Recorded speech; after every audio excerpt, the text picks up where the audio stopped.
This is an exciting moment. You all are excited, right? To all of the graduates, this is your day, and we have to say congratulations to you. So let's all do that together.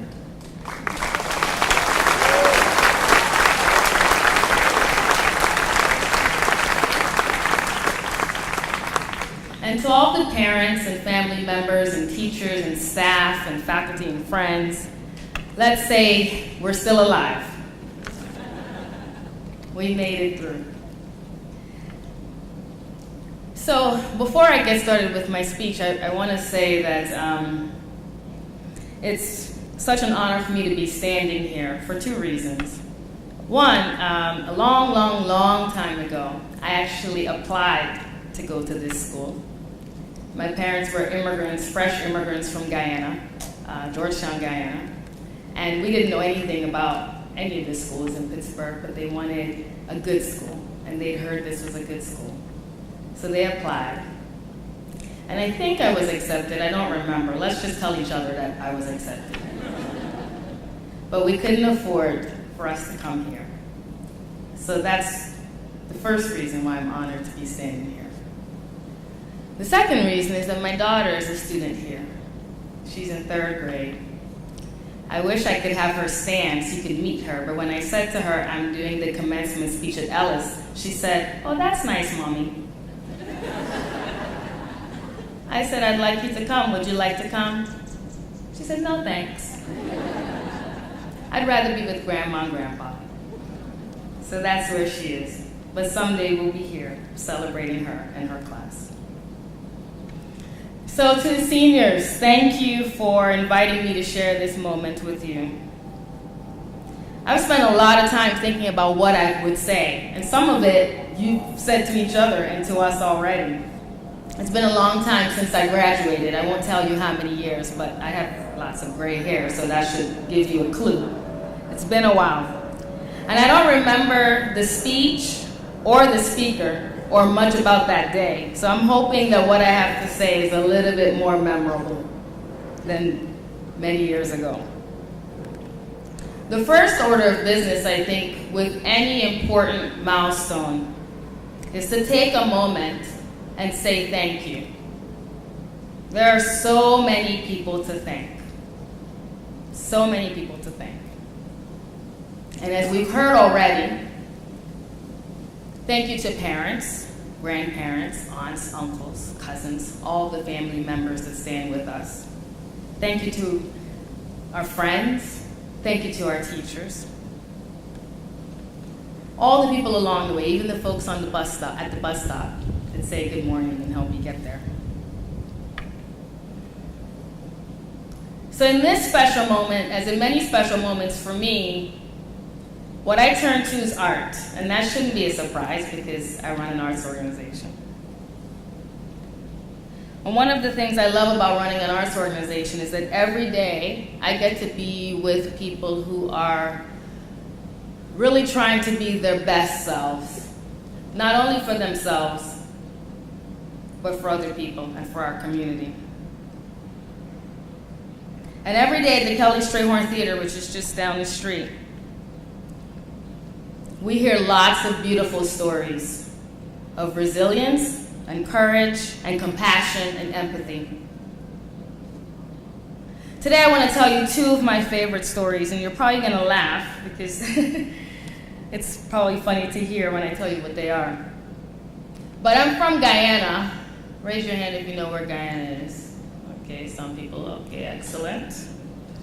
So in Guyana, there's lots of storytelling. Lots of storytelling. There's storytelling in school, at home, at parties, on your way to work. Lots and lots of storytelling. It's how people communicate and express themselves. And it's how they share valuable lessons. So there are two stories that I grew up listening to over and over and over again, and having my parents and my grandparents tell me that I want to share with you. The first, is one of my favorites, is the tortoise and the hare. You guys familiar with that story? You know what happens, right? There's a tortoise, there's a hare, there's a very important race. Somebody wins, somebody loses. The person who wins, the tortoise, we know how they win, right?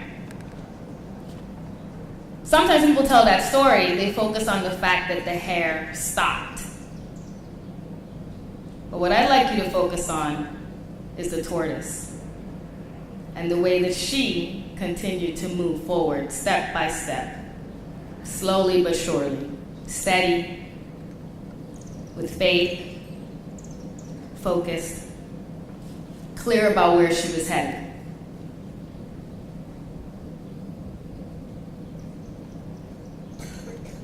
As you move forward and you take this next journey, there are going to be so many options. You're going to have so many options. That's what Ellis has prepared you for. And there's going to be pressure to run a race that's someone else's race, that's not your race. So it's going to be important, and I hope you find ways to remember that important lesson. Run your own race at your own pace, slow and steady. My second favorite folktale, and my daughter has heard it many times, so many times she's like, "Mommy, okay, I know. It's Emperor's New Clothes." So we know the Emperor's New Clothes, right? We've heard the story. There's Emperor, he wants to be fabulous, whatever the word is that you guys say today for fabulous. And he's got some people who've said, "I'm going to help you be fabulous, more fabulous than everybody else." And he believes them. And he's walking around parading, "I'm fabulous, look at me." And everybody around him says, "Yes, of course you do, you look fabulous." And he feels good about it. Now, the thing about this, there's so many lessons in this story that I love, but I'm not going to take too much time with it. I'm just going to focus on two.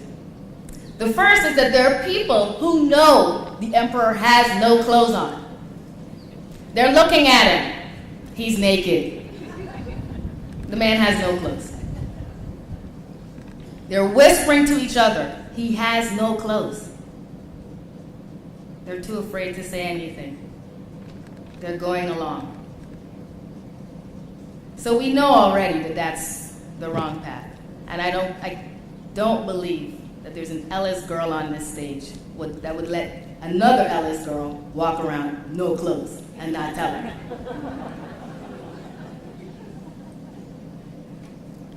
But the part of the story that I love the most is when, in the version that I grew up with, when there's a child that says, "Mommy, why doesn't that emperor have any clothes on?"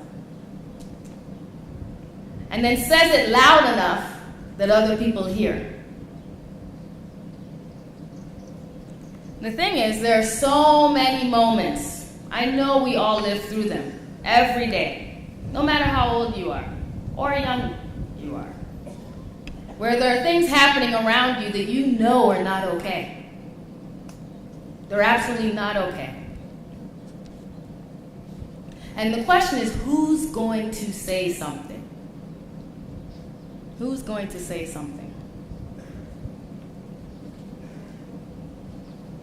I know an Ellis girl would say something. Proudly. So in this next phase of your life, when you're going through all of life's adventures, and there's so many,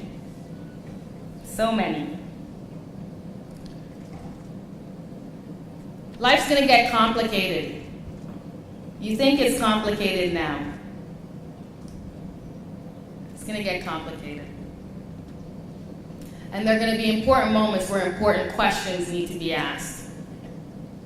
Not statements to be made. That comes later. First, the questions to be asked. And my hope for you is that you'll have the courage to ask those questions Even in those moments when you're going to be called names, and the names are not going to be pleasant.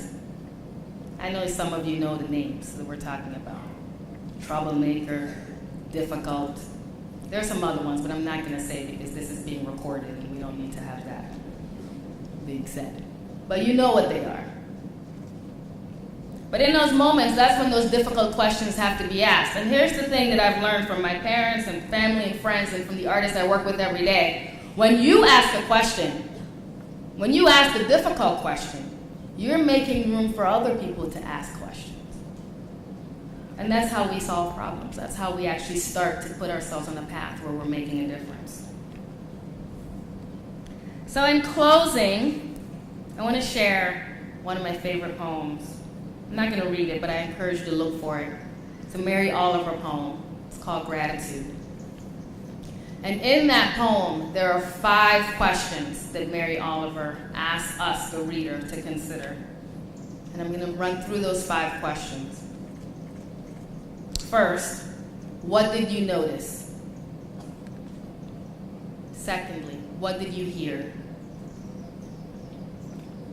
When did you admire? What astonished you? What was most tender? What was most wonderful? What did you think was happening? And as you think about your story and the stories that you're going to tell your friends and your family about your experience here at Ellis, I'd like for you to think about these 5 questions. And as you move through the world in your next journey, think about these 5 questions. My favorite 2, what did you think was happening? Which asks us to pay attention. And the second one, my second favorite, what was most tender?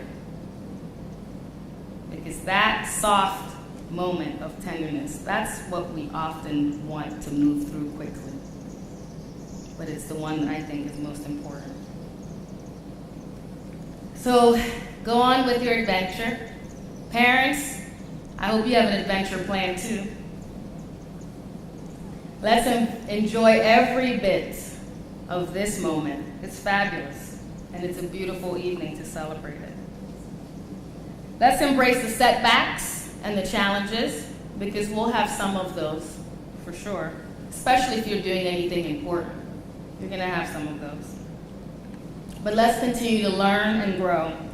And remember that you're from good stock here at Ellis. You're an Ellis grad, and that's a special blend of love and beauty and compassion and excellence and dignity and respect. Shine brightly. We're so proud of you. Thank you.